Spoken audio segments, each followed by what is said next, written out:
जब आप घर से निकलते हैं तो आप जीपीएस लगाते हैं, ठीक है? और जब कभी रास्ते में इधर उधर भटकते हैं तो वो जो जीपीएस होता है ना, वो आपको रीड कर देता है, यानी कि आपकी डायरेक्शन को दोबारा वापस ले आता है।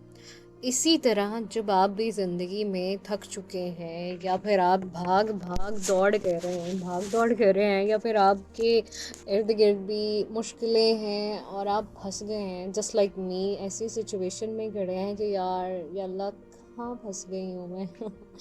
यार मुझे कुछ नज़र नहीं आ रहा आगे क्या होने वाला है। तो इस तरह की सिचुएशन में जो अल्लाह रब्बुल इज़्ज़त है ना, उसने मतलब जीपीएस उसका है, मतलब GPS abbreviation is God, God protection service ना, कि खुदा की तरफ से भी आपके लिए एक सर्विस मौजूद है कि जब आप भी कभी भटक जाएंगे तो उसको पता है आपने कहाँ जाना है, क्या मंजिल है, किस जगह पहुंचना है।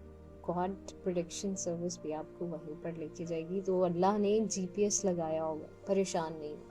ये उन लोगों के लिए, मेरे जैसे लोगों के लिए, कि जो परेशानी के आलम में घबरा जाते हैं और जिनको लगता है कि बस अब बहुत हो गया है, मुझे कुछ रास्ता नज़र नहीं आ रहा, कहाँ जाऊँ, क्या करूँ।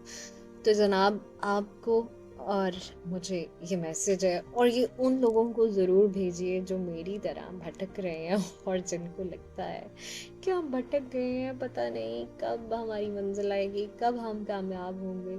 तो यकीन करिए, कभी कभी, अब नहीं, कभी कभी नहीं, बल्कि अब मुझे लगता है कि मंजिल से ज़्यादा जो मज़ा आता है ना, वो रास्ते में आता है। मतलब आप एंजॉय करते हो। मंजिल तो थके हुए लोगों के लिए होती है।